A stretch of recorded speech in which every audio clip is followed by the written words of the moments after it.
Thank you so much. I want to start actually with a confession. For 20 years, I believed that a teeny tiny mark on my face made me unworthy of being seen.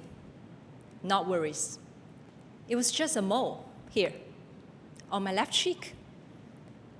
Can anyone see it? Please raise your hand. Can anyone see my mole? Not a few. Not a few. Yeah, this is so small, but my mother told me firmly and gently, said, you should remove it. She said, you have such pretty face, except for that. Strangers stared, and kids laughed, and they thought I got hurt. And every morning, I just put a strand of hair across my face like that.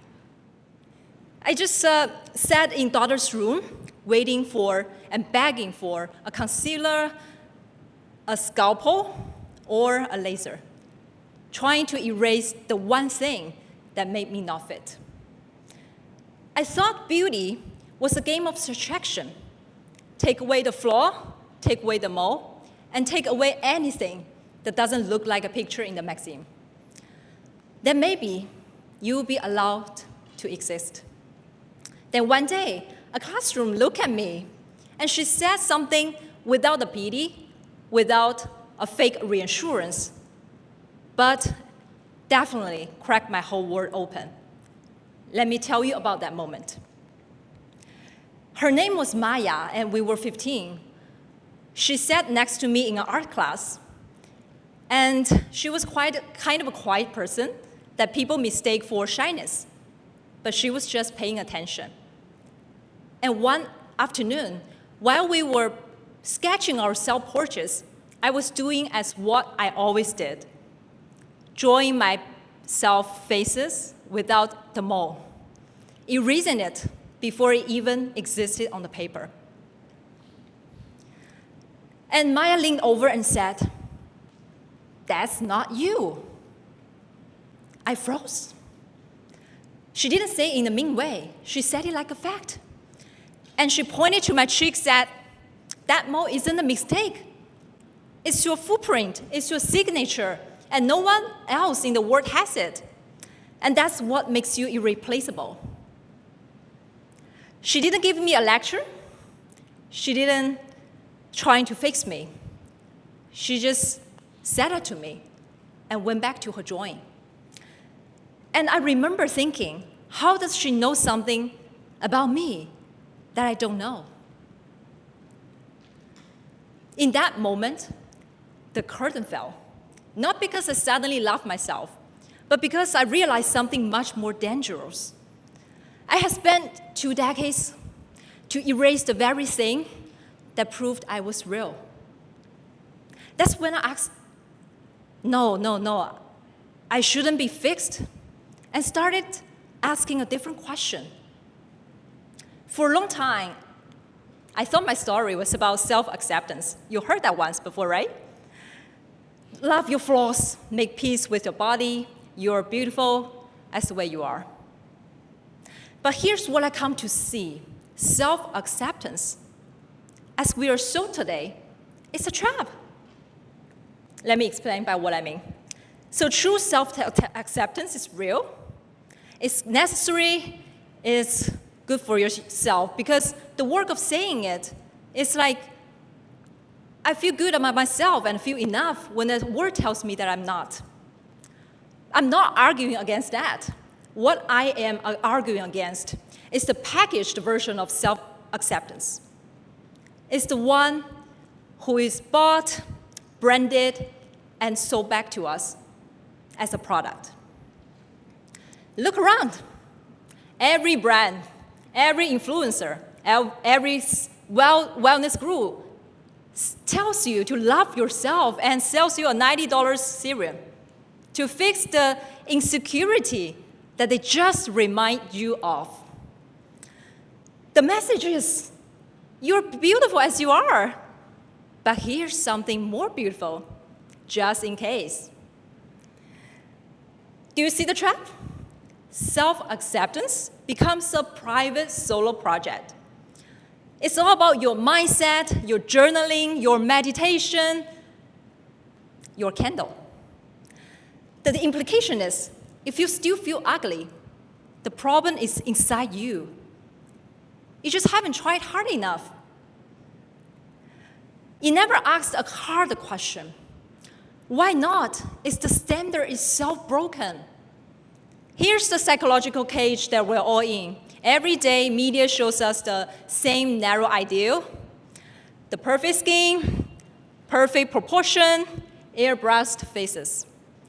And we look at ourselves. We fill the gap. And then we do something strange. We look around and assume everyone else has figured out. We assume we're the only ones struggling. We hide, we suffer alone, and we find solutions. That doesn't change anything except for your bank balance. That's not liberation. That's accommodation. That's learning to survive inside the cage, but never opening the door. And that's why I say self-acceptance in this form diffuses the bomb inside your own head.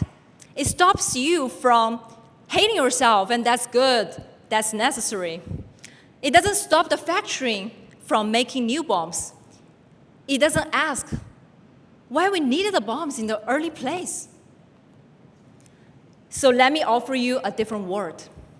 Not acceptance, reclamation. Acceptance says, I tolerate my mole. Reclamation says, a mole is not a flaw to tolerate. It's my footprint. It's a proof that I was not mass-produced. So here's what actually happened when I stopped hiding it. Nothing dramatic. I still flinch sometimes, but I just stopped covering it. Then one day, I was teaching a charity school, missing a village. And a girl in front of the row, she kept her hair pulled across her face, just like what I used to. I didn't say anything. I just toggled my own hair behind my ear, and she saw my mole. And on my last day, she handed me a drawing.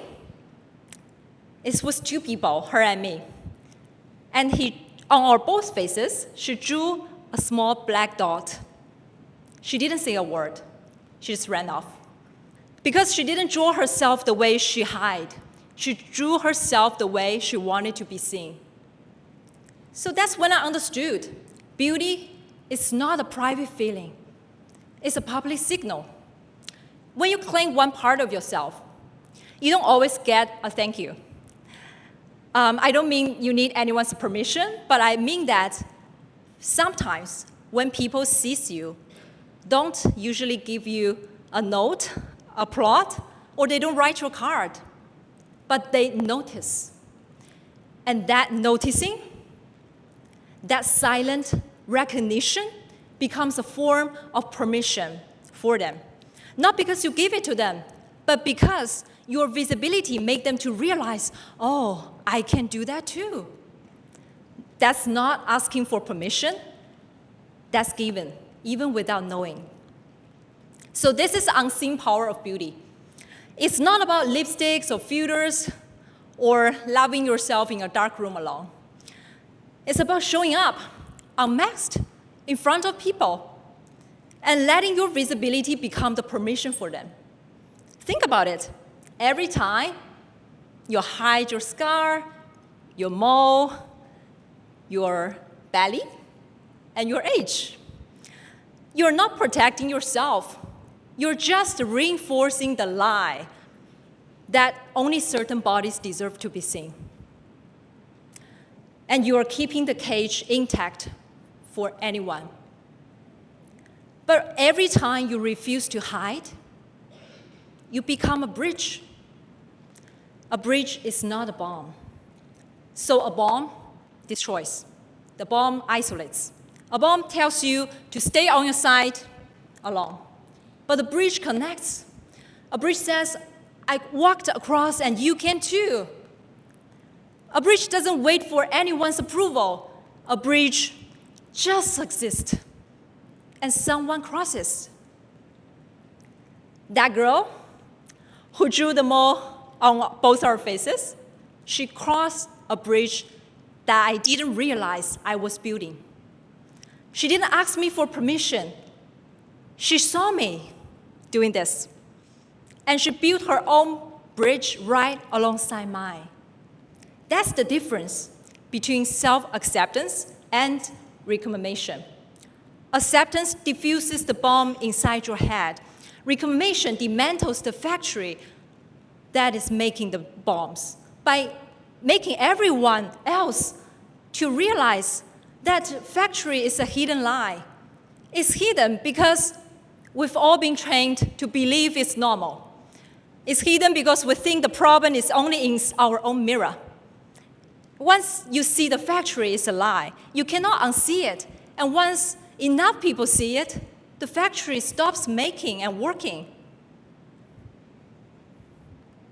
And my mother, by the way, she never stopped calling a fall, unfortunately. But I started saying, that's my lucky mole. Don't erase it. And she stopped staring at that anymore. She doesn't fully understand, but she stopped trying to fix me. And that I've learned is a bridge too. It's a smaller one, a quieter one. Because if my own mother can stop seeing me as a broken, then maybe anyone else can. One question to leave you with. So I'm not going to just to tell you simply love your flaws. I'm going to ask you something harder. What part of you have been hiding? Not because it's wrong, but because you're told it doesn't fit. And what would you happen? Tomorrow morning, you just let it show. Not for Instagram, not to prove a point, just stop covering it. The mole on your cheek, the scar on your knee, the gray in your hair. The thing that makes you you instead of anyone else. The thing is not a mistake. It's your signature. And when you show it, you're not just being brave for yourself. You're building the world where no one has to hide. You know the film Billy Elliot? There's a line that stays with me. The boy is dancing and everyone tells him that he shouldn't. And he just says, I feel the change in my whole body. I feel too, right here, in this mall, in the drawing on my desk, and in the girl who drew herself the way she wanted to be seen. Not because I learned to love myself, but because I stopped hiding and someone saw me. The act, it became a bridge to the world I'm encouraging you to build by stop hiding. And here's the thing, this conference is about nexus, about connection, about the places where things come together. I've come to believe beauty is one of the most powerful nexuses that we all have. It connects our private shame to the public. It connects one person's hidden mark to another's permission to be seen. It connects the mother who only sees this flaw. That now, finally, she's seeing her daughter as a whole. You don't need to wait for permission. You don't need to be perfect. You just need to show up, unmasked, and let someone else see that they can do too. So, this is my bridge. Go build yours. Thank you.